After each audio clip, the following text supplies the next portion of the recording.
mundet kursesi të suprimoj të drejtën e vetë personit për të pasur akses në materialet e tij. Nëse këto do mund t'i vija në dispozicion fizikisht, pra të printuara, apo në një format tjetër, që mund t'jetë elektronik, është çështje tjetër, por patjetër që personi ka të drejtë të ketë akses në dosjen e tij. Pasi vendimarrjet për mbrojtjen nuk i marrin avokatët. Dhe mos pasi aksesit e cënon parimin për një proces të rregulltigjor? Po, pasi është një nga elementet të drejtat procedurale që personi ka. Aq më tepër kur flasim, sepse kuptohet që ti ke të drejtë të marrësh avokat për njohuritë juridike, por personat të ndryshëm kanë një edukim të ndryshëm. Nuk është njësoj një person që nuk ka shkollim dhe ka të vështirë të ketë akses apo të kuptojë materialet e tij dhe nuk e ushtron këtë të drejtë. Dhe është ndryshe dikush që është intelektual, pra ti nuk kupton ndoshta terminologjinë e dur ligjore, po ti nuk je në gjendje që mos kuptosh çfarë janë provat ndaj teje dhe çfarë qëndrimi do të mbash me to. Dhe neve nuk duhet ngatrojmë çfarë është e drejta e avokatit, pra avokatët kanë të drejtë të deleguar nga personi, por nuk zëvendësojnë personin. Pra nuk mundet avokati të thot pranon fajsin, pa thonë personi vetë, pra i pandeuri vetë, që unë kam këtë apo atë qëndrim. Pa diskutim. Kështu që në këtë aspekt është një nga të drejtat procedurali që ka kushdo që është pjesë e një procesi penal. Nëse i referohemi dosjes së SPAK, zotin Nesturi, ka renditur për Veliajn 13 akuza që nga korrupsion pasiv, pastrim parash, mosdeklarim pasurie, shpërdorim detyre dhe madje futje të sendeve në burg. Gjithsesi, unë dua të ndalem me ju tek kërkesa që Velia i ka bërë në gjykatën kushtetuese, sigurisht tashmë çështja ka shkuar për shqyrtim gjyqësor, do të jetë një gjykim i zakonshëm sepse nuk ka kërkuar gjykim të shkurtuar, duke do të marrë kohë, nisur edhe nga fatet që përcaktohen. Kërkesa në kushtetuese është për rikthimin e tij fizik në krye të Bashkisë së Tiranës, sepse është kryebashkiak. Pikërisht kushtetuesja rrëzoi pjesërisht dekretin e Begajt për zgjedhje në Bashkinë e Tiranës, po ashtu rrëzoi Këshillin e Ministrave që e shkarkoi Veliajn nga detyra, duke e lënë Veliajn si kryebashkiak të Tiranës, por që për një vit i tashmë është në paraburgim në Durrës. Si mendoni ju se do të vendos kushtetuesja në vijim? Pra nisur edhe nga vendimi parë i saj, qoftë pezullimi i zgjedhjeve të Tiranës, qoftë edhe rrëzimi i shkarkimit, pra vendimi i Këshillit të Ministrave. Këto, unë nuk mund të parashikoj se si do jetë vendimi kushtetuesis apo jo. Këtu, me sa di unë, paktën me ato që kemi lexuar, ka të bëj pikërisht me masat e sigurisë. Dhe nuk ka të bëj me gjykimin. Me qëndrimin në detyrë. Patjetër, qëndrimi në detyrë është, sepse ishte kushtetuesja që... Ka të bëj pikërisht me masat e sigurisë. Pikërisht, pra rikthimin fizik në krye të detyrës. Jo, çështja është, a mund të jetë në masën e sigurimit arrest në burg apo jo? Kjo është çështja që po shqyrton. Patjetër, pra në një detyrim paraqitje apo masë me lehtë sigurie. Kjo është edhe kërkesa që është bërë në kushtetuese. Kemi një avantazh të lehtë ligjor për sa i përket, sepse vetë kushtetuesja dha këtë avantazh për faktin që do më thëmë pezullimi ti, pra që votë poshtë edhe dekreti presidentit dhe votimi i Këshillit Bashkiak. Dhe ky është një element i cili është në favor ti, përsa i përket pasaj çështjes masë sigurisë, kjo ka të bëjë me që i bie të gjykoj jo këto dy vendime, po ka të bëjë pikërisht me arsyetimet që bën SPAK-u lidhur me masën e tij të sigurisë. Nëse kanë lidhje me njëra tjetër, unë nuk shikoj që kanë lidhje, mendoj se do të shikohet një për një dhe hapasapi gjithë e curia edhe një vjeçare, është bërë një vit tashmë që është në gjendje arresti, dhe në këtë kuadër është e vështirë dhe të parashikohet.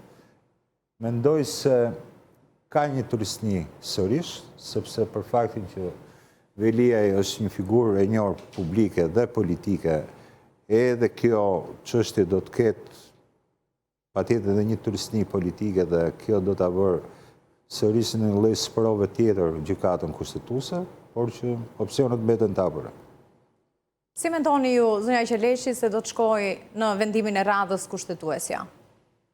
Tani, kjo çështje lidhur me masën e sigurimit arrest në burg është një nga diskutimet që ne kohët e fundit për shkak të rasteve është bërë shumë publike, por në fakt ne si juristë, veçanërisht avokatët, kemi pasur shqetësim veçanërisht të viteve të fundit. Për shkakun sepse gjykatat po aplikojnë pa kriter masën e sigurimit arrest në burg në përgjithësi. Pra, ndërkohë që ligji thotë që kjo duhet jetë masa e fundit, pra ti mund të marrësh një masë, ti ndalosh daljen, të dorëzoj pasaportën, të ketë detyrim për paraqitje, pra mund të marrësh alternativa tjera. Ne kemi masën e parë që aplikojnë absolutisht gjykatas. Pse mendoni ju se jemi në këtë situatë? Tani, sa i përket qenë se keni qenë edhe nga ana tjetër. Shumë arsye, ndër të cilat kryesore është presioni publik.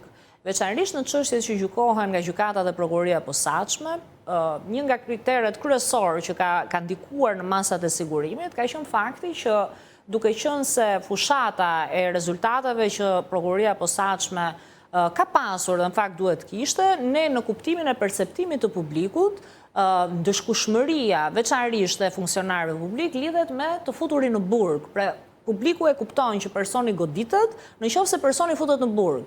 Dhe kësaj pritshmërie i është dashur të përshtatet dhe praktika e prokurorisë posaçme dhe pastaj dhe vendimarrja e gjykatës. Megjithatë, në kërkesat e SPAK-ut apo edhe të aprovuara nga gjykata shkon në rreth 9% sa i përket kësaj mase sigurie. Duket se problemi më i madh është te gjykatat e zakonshme. Patjetër të gjitha çështjet, jo vetëm kjo. Tek të gjitha çështjet ne problemin kryesor qytetarët diskutojnë dhe në mendja diskutohet për çështjet e SPAK-ut sepse kanë impakt publik. Por në fakt, realisht, problematikat e sistemit lidhen me pjesën e gjykatave të jurisdiksionit përgjithshëm. Pse? Është e vështirë të garantohen masat e tjera, zbatimi masave të tjera të sigurisë, pse jo dhe arresti shtëpisë, çështja e Byzylikut patjetër, që janë Byzylikut nuk funksionon më prej shumë vitesh, dhe madje unë në disa diskutime që kemi pasur, këtë kam thënë që Byzylikut janë një ndër alternativat shumë të mira edhe në rastet kur personat dyshohen për kryen e veprave të rënda, jo më për vepra të thjeshta që ti ke masa të tjera dhe të lehta. Ne u bë të paktën që në vitin 2017, ku për shkak të një problemi që pati Ministria e Drejtësisë si rezultat i zbatimit të kontratës që kishte me kompaninë që siguronte këtë Byzylikut, që ne nuk i kemi më të aplikueshëm, të cilët aplikohen shumë në botë, janë mundësi shumë e mirë që ti të garantosh që të dish ku personi ndodhet, të mos largohet e tjerë. Po për shkak të, siç e thash, pritshmërive që publiku ka dhe ndonjëherë përgojimi i gjyqtarëve, sepse gjyqtarët janë njerëz dhe janë në një presion shumë të madh publiku, llogaria që bëhet është që nëse unë e nxjerr Ana apo bën, do thonë që ti je korruptuar derisa e nxjerr. Atëherë llogaria është shumë e shkurtër që letëri arrest në burg, se dikur do vi dhe do dënohet ose do dënohet do zgjidhet si çështje. Nga ana tjetër, këtu ka ndikuar negativisht në këndvështrimin tim praktika e gjykatave, praktika e gjykatës lartë, ku kolegji penal ne kemi pasur pritshmërinë që veçanërisht për masat e sigurimit të mbajë ato që janë standarde jo vetëm ligji, po dhe të vendimit unifikues që ka vetë gjykata lartë, dhe mëtej deri në momentin kur kanë arritur në gjykatë kushtetuese, në shumicën e rasteve çështjet kanë qenë pa objekt, sepse ka ndodhur që të ketë mbaruar themeli çështjes.